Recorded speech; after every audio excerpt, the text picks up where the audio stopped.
everybody. Welcome to Disarming Leviathan. My name is Caleb, and this podcast is designed to help equip you to reach American Christian nationalists as a mission field. Today, we have Jared Stacey on the program. He is doing research, his PhD research in Scotland, of all places, which is pretty cool. And his research is on the church and conspiracy theories. So we're going to talk a lot about how evangelical Christianity, especially in America, seems to be really into conspiracies and why that is. He's got a lot of great insights that I'm excited to share with you today.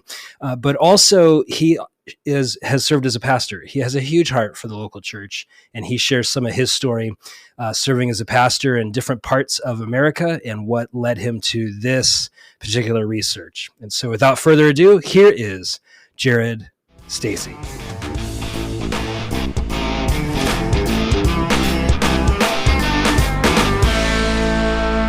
Jared, you and I grew up in evangelicalism, 80s, 90s. Tell us about how that experience was for you and how that brought you to today. Yeah, I think probably like a lot of your listeners, it was just Christianity.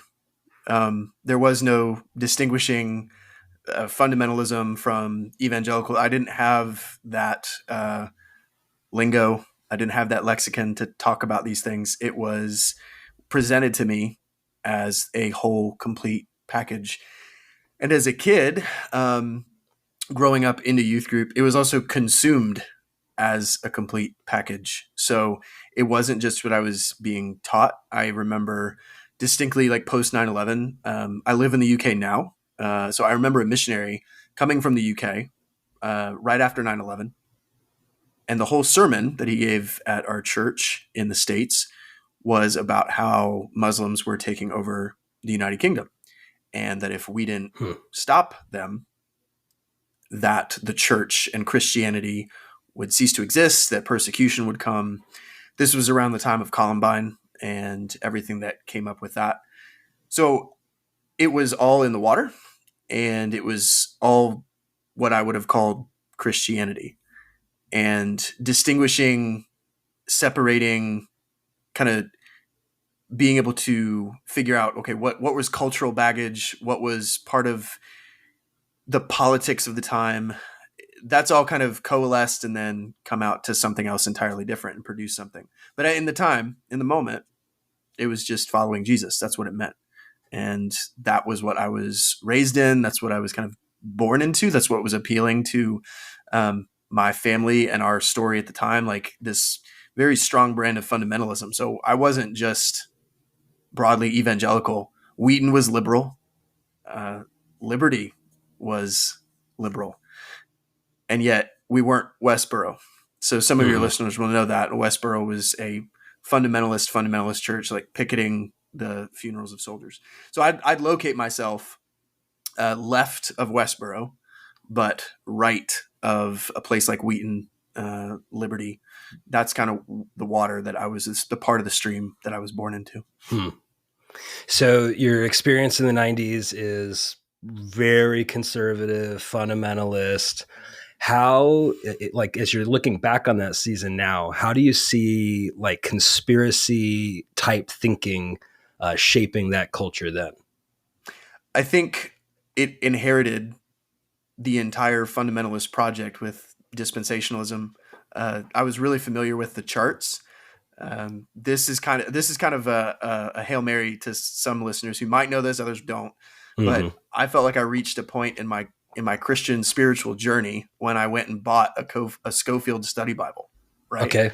Yeah. And Scofield was, back in the early 20th century, was really made dispensationalism, this whole end time scenario, very popular in the United States. And so the charts and the maps and reading Daniel and Revelation, like the 70 weeks in Daniel, this whole kind of cryptology and finding a code and looking to the scriptures to interpret each and every event and predict each and every geopolitical event. I came to find out that this stuff was going on, predicting stuff in the 30s, like Mussolini.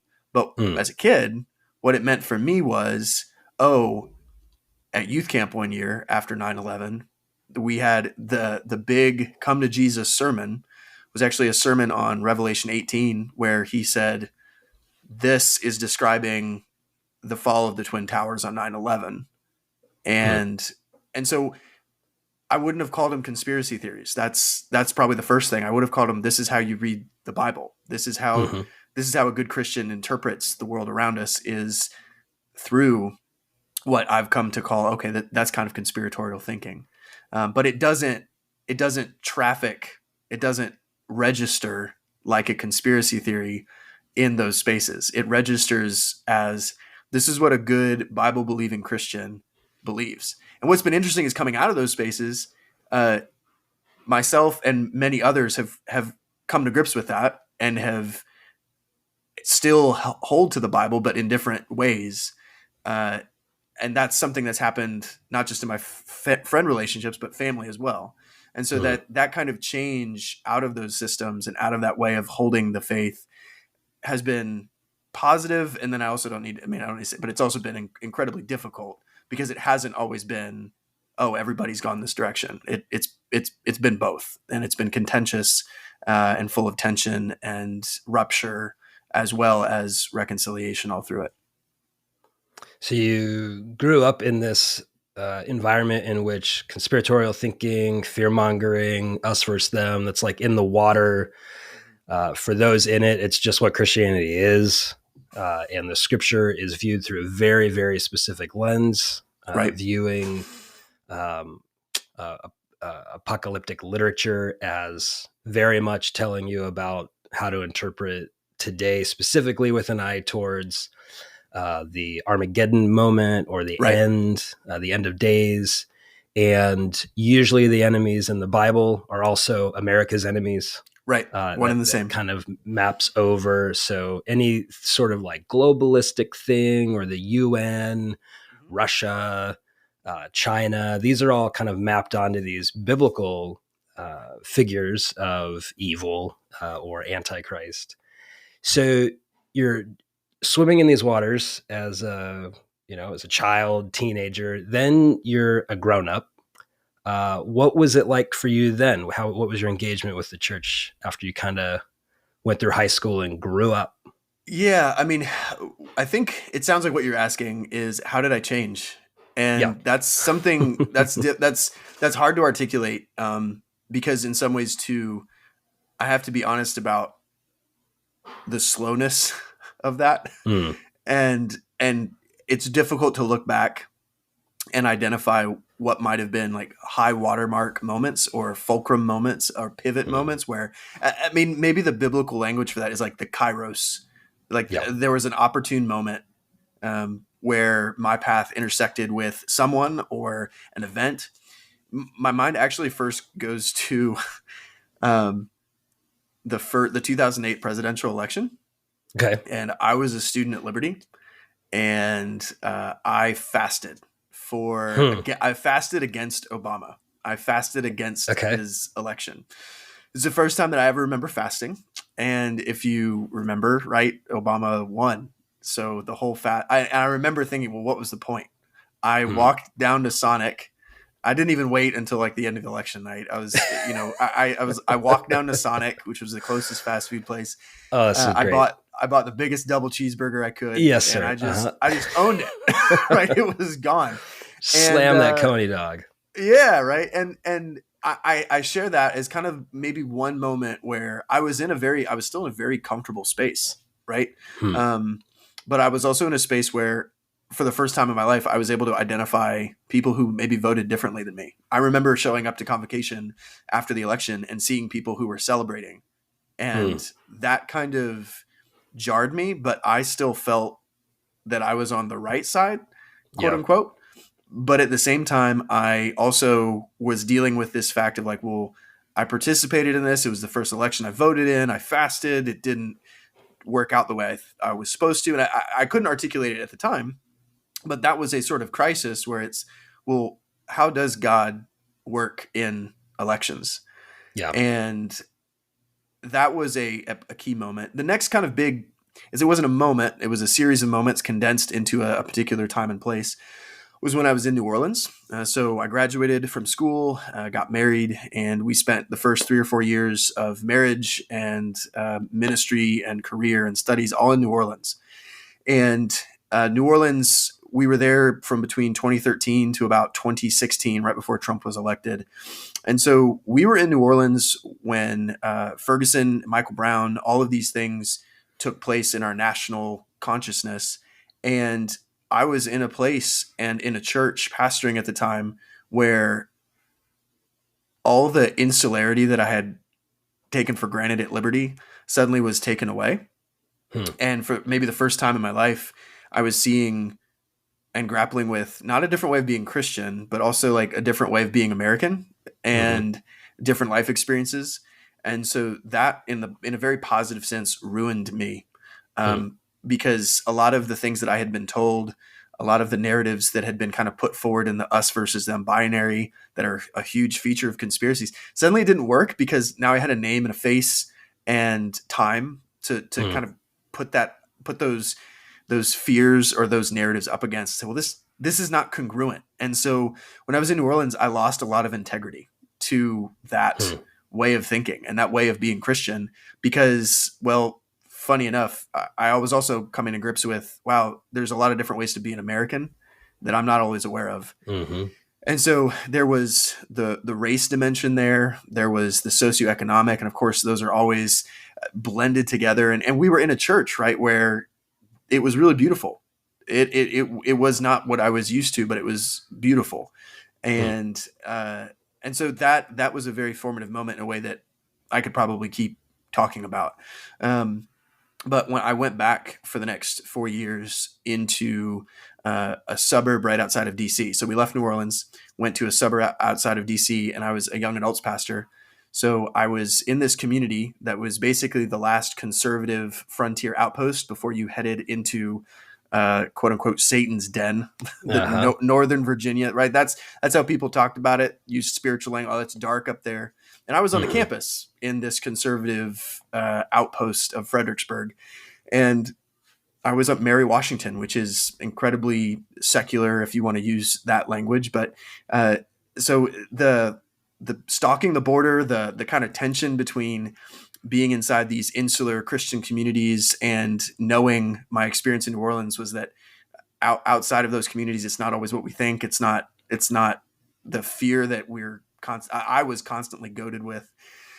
So the New Orleans experience, then dropping us essentially back into Bible Belt reactionary country right in the middle of the Trump campaign, was in a lot of ways was just kind of giving us a front row seat to the next 4 years, to the point that after I resigned, we were moving to Scotland, right? Like when we talk about January 6th in our immediate context, we're talking about, we know what churches in our community had buses going there. Wow. And so January 6th was not some national event to us. It was a local event where we're aware of Christians and churches who, whether they wanted to or not, were involved.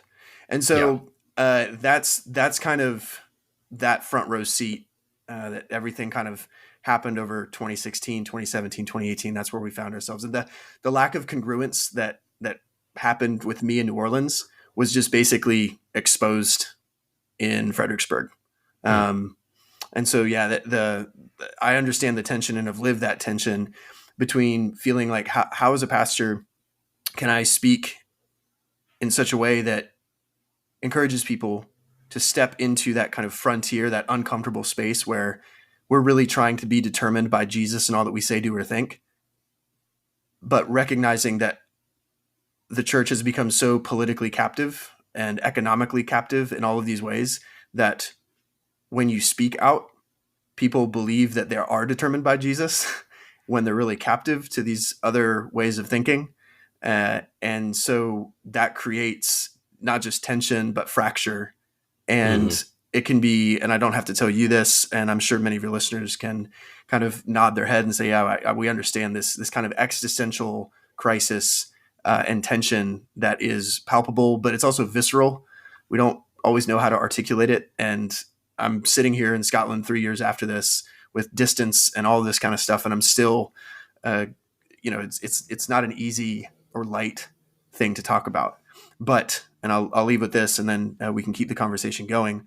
One of the most important things that I've found coming out of that time in Fredericksburg and being here and saying we still need to have these conversations is because there is, I do think, a ministry of reminding each other the ways that we are not crazy. And the only way that we can have that ministry of you're not crazy is by reminding ourselves what it means to be determined by Jesus. Because everyone says they're determined by Jesus. So in some ways, we're no different than anybody else who says, I'm MAGA, and I'm a MAGA because I'm a Christian. Well, they think they're determined by Jesus. So in some ways, we're no different in saying that we're trying to be determined by Jesus. But at some point in time, we have to do that work of repentance and examination and figuring out where the divestment and dispossession occurs, so that we have legs to stand on, not to judge others or to separate, but really to stand as witnesses to Jesus Christ and say, this is what it means to looks like to follow Jesus in America in 2023, 2024. So yeah, that's kind of the narration of what have brought us here, where we kind of what we've come out of, and kind of how we've had to unpack that. I couldn't articulate it like this 2 years ago. And so, yeah, it's difficult, still is. And I imagine for most of us, we're going to spend a great deal of our lives thinking about what happened these last few years and how our faith has been terminated in some ways and been expanded and redirected in others. Yeah, that's so good. So 3 years ago, you leave American evangelicalism behind. Right. You sail across the deep blue ocean over to beautiful Scotland, where I wish I was right now. Yeah, it's great. I do. Yeah, that's where my people are from. And I can't wait to get over there. But you're in Scotland, you're studying. Tell us about your studies, what drew you to this particular field, and how you think it helps the church. I think the first thing that I would say in coming here is that there's something to be gained from living outside the United States. I could have done the online thing here. We moved in the middle of the pandemic, so we definitely could have done the online thing here. I think what drove me to this, as much as it might be easy to say, it was the external stuff, that was certainly part of it. But there was also something intrinsic about who I am that I remember picking up the phone and talking to who now became my supervisor, Brian Brock. And what I didn't talk about was Trump and the state of American evangelicalism. I actually told him, I can't stop reading, man. And so that's the personal side of it. But once we got on the ground here, it became very apparent that two things. My ability to talk about God had basically collapsed. That I had experienced a theological existential crisis. The theology that I was trying to use to begin my research and narrate was in many ways the very same theology that I was seeing misused, both in our local context and in our national context. And so it became very apparent that I had to learn how to talk about God again in a way that I believed. Not just that it was logically or academically understandable and coherent, but that I actually was confessing and professing something when I was writing. And so I say all that to say I didn't know I needed that when I signed on to come here. That was something that God has gone ahead of us and provided for our family to do and to be. So it's almost like it's stupid. Like I didn't know what kind of program I needed. I didn't know what kind of supervisor I needed. I didn't know what I would say now sets Aberdeen apart. I didn't know any of this. I experienced a theological crisis, a complete collapse of not just a theological system, but like a reality. I was ruined. and no amount of God language, no amount of God talk, no amount of spiritual discipline could recover that. So to speak honestly, I remember telling our friends here after about a year, like I haven't read the Bible in about 6 months to a year. Yeah. In the sense that every time I do, it is difficult to separate the words I'm reading from the framework that I was previously using. Right. So I'm describing a collapse. And so I hope if there's anyone listening, right, who maybe feels similarly or would maybe think academia is just this place where people go to think really high thoughts that don't touch the common man. Like for me, it's been almost the opposite, that this has been a place of restoration and healing and learning how to talk about God in our world. And with a place like Aberdeen or any of these institutions that don't necessarily tout themselves as seminaries, they get a bad rap for places. And so I'm kind of here, almost a recruiting pitch for Aberdeen, to say that there is a place out here that is committed to taking God seriously, and that takes many forms. But yeah, that's the personal sort of academic dynamic that we met when we got here. But you also asked about my research. I'm assuming that's what we're talking to. Yeah, tell me more about that. It became really apparent looking at what I was interested in studying, that it was centered on evangelicalism, and particularly everything going on, January 6th and Trump. And but the problem with conspiracy theories was something that my supervisors kind of put forward, and it's something that I was talking about, writing articles about, and it was something that was interesting. And what we kind of realized was that after a whole couple weeks and months of reading history about evangelicalism, recognizing two things. Conspiracy theory has always been in the toolkit of American evangelicals, and history can record that, but there's lacking a whole lot of theological analysis of the kind of work that it does. So that's the first thing. But the second thing is realizing this won't be a project about conspiracy theory. This is a project about evangelicals believing conspiracy. Those are two different things. And so, yeah, this is my research is for evangelicals, about evangelicals, by someone who's adjacent to being evangelical, however you want to define or claim it. So that was a really good supervising process, but it was also a personal process too, of recognizing I'm not someone who would come into a doctorate program like this and I get lost in abstraction. Like I was a pastor for 10 years and I want to touch grass. And nothing is easier than, in some ways, losing yourself in wisping after clouds. And so conspiracy theories was a way, in a lot of ways, to focus and keep a project touching grass, in something that was affecting people's real lives, in something that had affected my life, and something that would, I think, serve American evangelicals and American Christians in general, because this is something that it's not just Christians that are facing. Conspiracy theories are a global human problem, and so my research is kind of trying to talk about something universal by talking about it very, very, very specifically. So I think for many of our listeners, we've noticed that conspiratorial thinking and ideas seems like the volumes being turned up a little bit through family members and friends.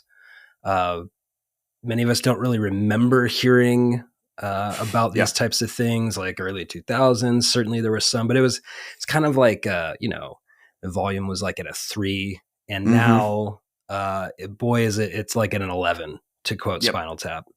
I mean, it's turned all the way up. And many of our friends, family, loved ones, they're coming to it. We're sitting at the kid's birthday party and they're talking about lizard people and pedophile rings and a pizza parlor. And, it at least gives the impression that they fully believe this. And it's, they're saying these things in earnest. Right. They've heard about it somewhere, and they give the impression that they've kind of discovered something and they want us to know the truth of what's really going on. What's going on? Help us. So we're experiencing the phenomenon, Jared, but we don't understand it. Help us understand what's happening to our loved ones. So maybe if we could start talking and using a Shrek analogy, because we've made a lot of 90s, 2000s analogies here. Good. Donkey tells Shrek he's like an onion, and that's exactly what this problem is kind of like. There's no direct linear line to talking about this. You're talking about peeling an onion, and there's a lot of layers to it. So to break it down and distill it in a way that helps people touch grass. Thanksgiving's coming up, holidays are coming up. These kind of conversations are going to happen, and they will surprise you, right? Because many of us were in lockdown and our family members and friends were fine. And then all of a sudden, hey, did you know that Tom Hanks is a pedophile and I'm not going to watch his movies anymore? Those sort of things startle us, and we're not always prepared for how to deal with it. So a couple of things on this onion, right, of the problem of conspiracy theory. The first I would say is that scientific studies, so psychology, there's a psychological dimension here, actually prove that the more that you take this stuff on head on, the more you're going to entrench someone in that whatever claim they're trying to double down on. Like you irrespective of how much you love them and irregardless of how much you try to argue rationally, the act of arguing. So it's not about how good your argument is. It's actually about the positioning of yourself in an argument to begin with is going to exacerbate the tension and may lead to a doubling down of both of you. And that's something to be aware of. And that's really practical. Like we all have a choice and a decision to make. Am I going to let this turn into an argument? And maybe you decide, yes, maybe this is the time to push back. Everyone has a different personality. Everyone has a different way of looking at this, but that's part of the onion, is deciding, am I gonna argue this? And maybe a second question is, can I? Appealing to common sense is not always the common sense in the sense that if you're not researched on this, in some cases, it doesn't matter how many good facts you have. In other cases, it might matter how many facts you have. Because, and this is kind of the second part of the onion, one of the things I realized very quickly is that there's nothing worse than being called a conspiracy theorist. I mean, it's akin, and now it can be a badge of honor, right? People go, oh yeah, call me a conspiracy theorist. But in the cultural lexicon too, it's almost like a form of leprosy, right? Like it's a way of writing someone off and saying unclean. And I haven't always done good with this. And sometimes we do have to call a spade, but it's also very clear too that when you push someone to say, well, why don't you define a conspiracy theory? It's like, and then that we're kind of exposed to saying, well, maybe we're creating a pathological relationship here with someone. We're wanting to pathologize them to call them a leper in a modern sense of the word. So those are kind of the two immediate like warning signs of, okay, am I going to get in an argument? Because arguments don't always have the conclusion that I want. And then the second thing is, am I kind of trafficking in like a pathological way and saying like, well, if you believe that, you're divorced from reality, you're crazy, and so this is what I'd say. I'm going to make an assumption. I'm going to start going into this third layer of the onion. And this is where someone asked me recently, what's the common ground? How can I find common ground with someone who says, did you know that Joe Biden is actually Jim Carrey in a mask? That was a real one. That is one that has been passed along to me throughout research. It's like, Yeah, some people believe Joe Biden, Jim carried a mask. Um, how do we find common ground? And more specifically, how do we find common ground among Christians? Right. So I'm going to make an assumption just for the sake of our time together today, your work on Christian nationalism. I'm going to make an assumption that let's say that this is a problem that is between Christians. And someone says, very common scenario, let's say that someone says to you, I can't, over Thanksgiving, I can't believe you believe that. I can't believe that you listen to the mainstream media. Now, what's actually going on there? And what I want to suggest to listeners is to hit pause on that for a second and think about why that actually makes sense as a Christian. Because the distrust of media, the distrust of an official narrative, that is absolutely part of what makes someone prone to conspiracism. But there's a reason that this is particularly a hook for evangelicals. Because evangelicals, or to be a Christian, we do believe in a very radical claim, not just a radical claim, but a reality defining claim. That Jesus is the meaning and the measure of all things. That's what the resurrection entails. A new creation. Now, there's some common ground, and it might make us uncomfortable because, like, where is this guy taking us? He's taking us right into the lion's den almost to say, you know what? I actually have more in common with my conspiracy theory loving family members than I might have thought. Now, let me preface it, or let me kind of qualify that and say this.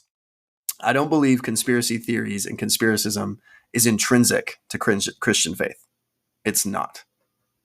But Christianity in the West has accommodated itself to the very patterns of thinking that make us want to believe conspiracy theory.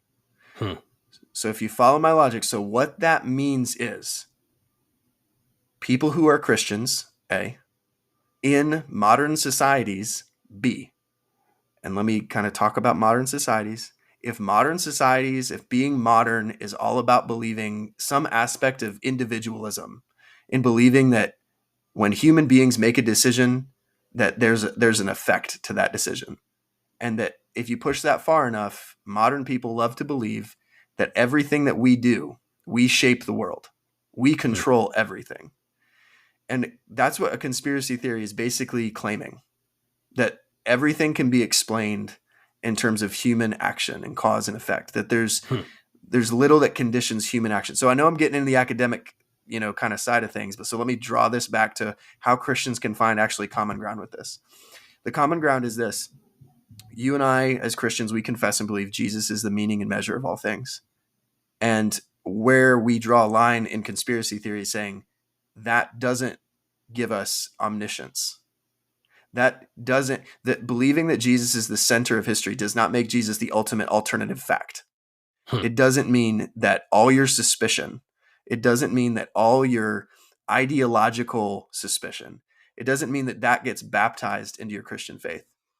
But what ends up happening is because a lot of the disinformation activisms that people hear on CNN, see on X or Twitter, if they follow their claims through the conclusion, they're going to pathologize you and me, Caleb, as conspiracy theorists because we believe that a Jewish man was the son of God. So we have to be honest enough about what our theological claims are.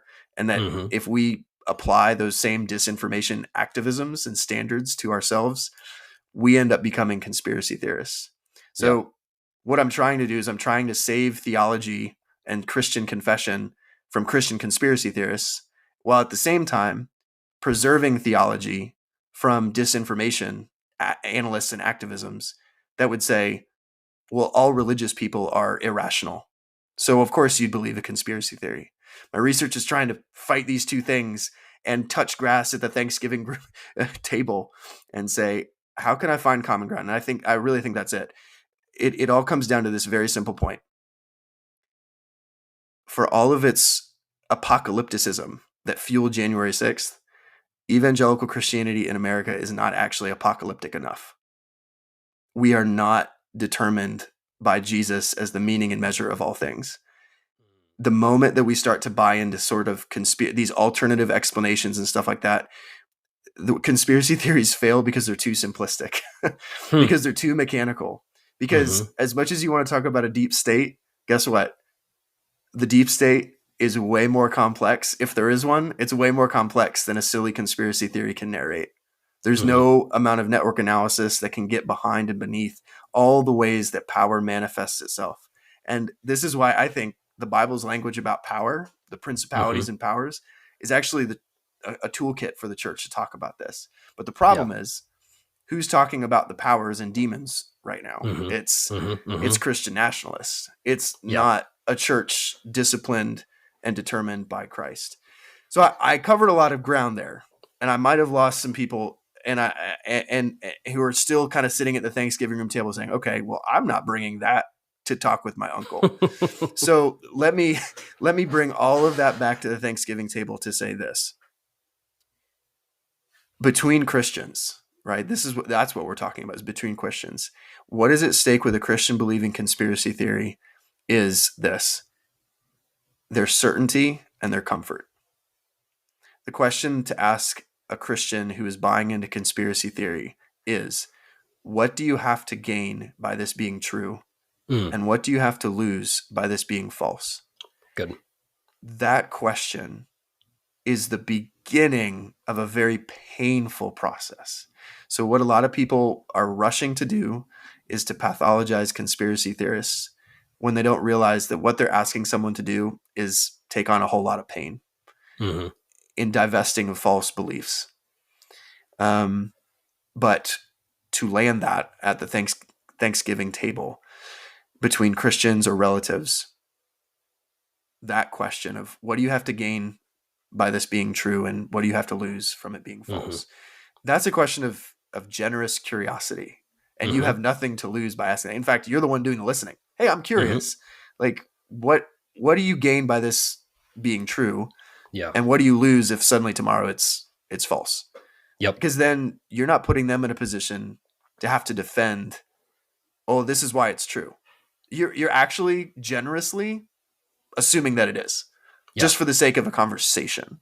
And if we're Christians determined by Jesus Christ, we know that our witness is all that we're called to bring to the table. And that our persuasion can take other forms. It's not a call to be irrational or to be angry, but it can take other forms, and there's some confidence with that. I let loose, man. I let loose. No, you did. This is so good. I hope that's helpful. It's very, very helpful, especially when we're trying to understand what's going on in their minds and hearts. It's connected to what I hear you saying is it's connected to something deeper. It's not just like, oh, I read this and so I believe it. It's connected to some sort of belief structure that makes sense of a complicated world. And I love that you've pointed out that what conspiracy theories do is it's a biblical instinct, namely, there's something going on underneath the surface.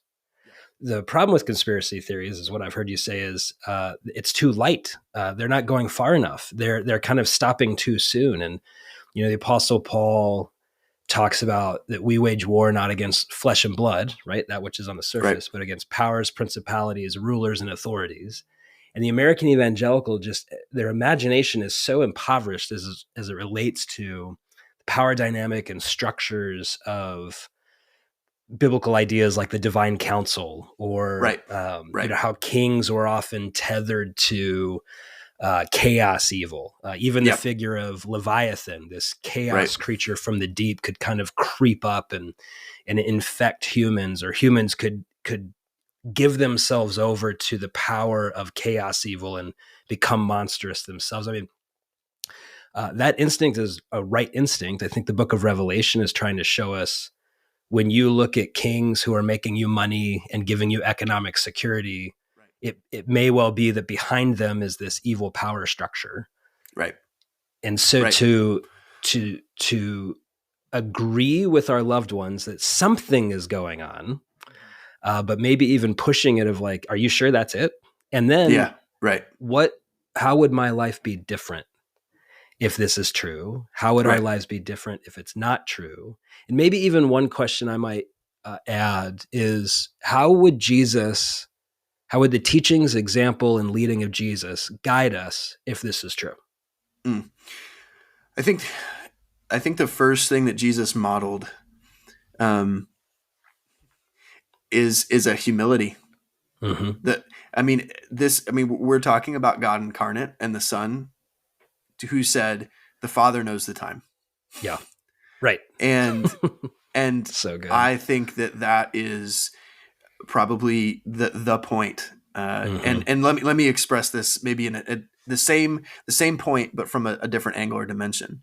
Um, one of my supervisors very fond of saying, Brian Brock, that the only thing that the church knows that the world doesn't is who sustains it. So the only thing That's that the so church good. knows that the world doesn't is who sustains it. And without going into a massive tangent, this conspiracy theories among Christians is a form of Gnosticism. Yeah. This word gnosis, this idea of like pure knowledge that was kind of Mm-hmm. ethereal and only spiritual, and actually kind of reflects a lot of the spiritual warfare language that motivates a lot of evangelicals, like Mm-hmm. Frank Mm-hmm. Peretti kind of style stuff. Yeah.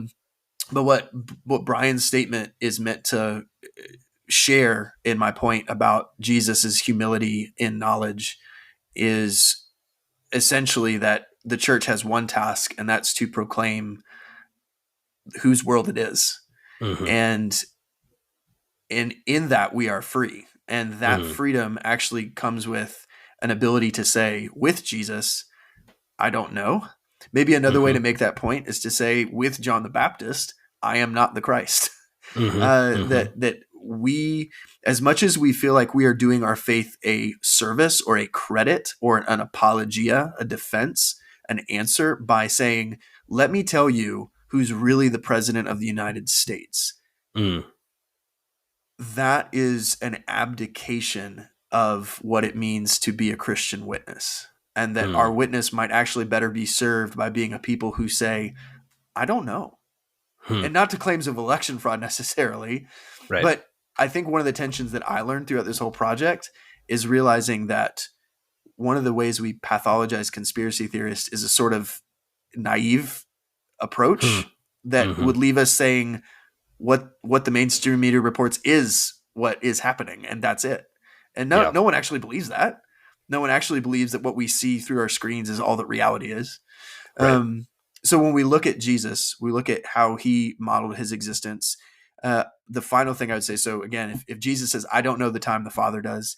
If, like with Brian, kind of points back to that, the only thing that the church knows that the world doesn't is who sustains it. How do we express that? I want to suggest that we are all on the verge of believing some kind of conspiracy, some kind of theory of what's going Hmm. on behind the scenes in society and politics, et cetera. No one's immune to this. This is a human problem. It's a modern problem. So there's all these kind of onion layers, going back to that analogy. So what I want to suggest, if we're following Jesus's model here in his life, if we're living his life, we're going to be comfortable saying the Father knows the time. We're going to be people who are bearing witness, who are speaking, who are not silent, but we're speaking the thing that we must, because the church is the church. And the way that we integrate that awareness, that presence into our life is, I want to just make the case, is prayer. Yeah. Mm. That it's being a people who pray. And so the way that kind of finds its fullest expression, I think, is just the Lord's Prayer. That when we pray, our Father who art in heaven, hallowed be your name, your kingdom come, your will be done. Like we are sharing in Jesus's heart and his life for us, the church, across time and in our own time. And I think we think too little of it. I think too little of it. We don't really, we jump so quickly to rational reasons of why should we contest conspiracy theories, that we kind of show ourselves to be swimming and drinking the same water Hmm. that we're all kind of drinking, and saying, oh, well, there's got to be something more going on there. Yeah. Where prayer is a way to align ourselves and commune with the communion that Christ's blood has accomplished for us. So That's so good. we are a weird people. Mm-hmm. We're Right. a weird people. And Yeah. and so the idea of putting distance between ourselves and conspiracy theorists may kind of sound good because like, oh man, we're not like that. But when we really look at ourselves in the mirror and what we really confess and believe, Yeah. I think I'm quoting Russell Moore at this point, who said, we believe something far stranger.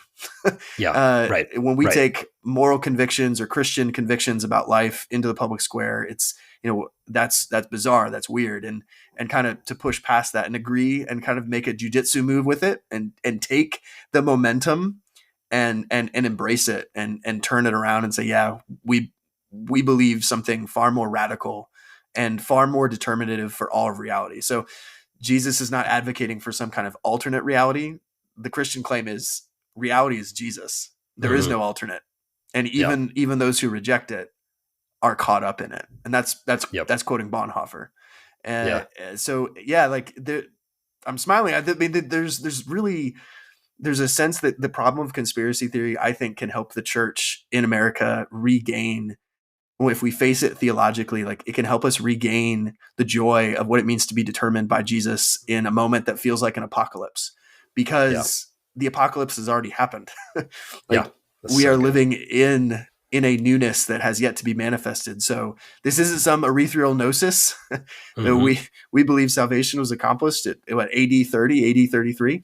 And this is what we're all getting caught up in. And so it's weirder and stranger than we've all been led to believe. And there's something oddly compelling to that, I think. Yep. So the takeaway is, when you're talking with friends, family, loved ones who are imbibing conspiracy theories, just to remember the things that I believe as a Christian, it's actually weirder than some of the stuff that they're saying. Yeah. And so that brings us to a space of humility and compassion and graciousness. Well, Jared, thank you so much for giving us your time, and thank you so much for your research and your studies. I know it will be a huge help to the church. Where can people find you and your work? Come to Scotland.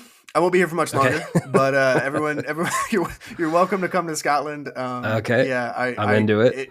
If anyone's interested, I put that out there. You can contact me. My website, jaredstacey.com. You can contact me through there.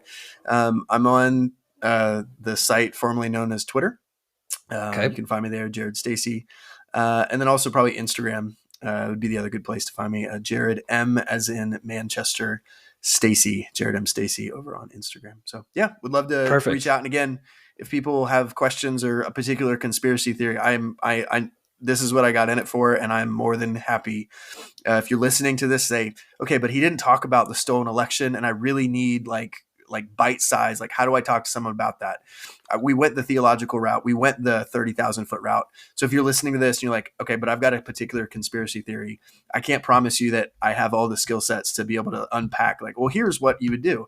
But if you just need someone to talk to about it and throw some paint up on a wall and see what sticks and what looks good in a certain light, I'd be more than happy, given the time, to kind of work through that and listen and be of any help I can. Awesome. Thank you so much, Jared. I appreciate it. Thanks, Caleb. Thanks for having me.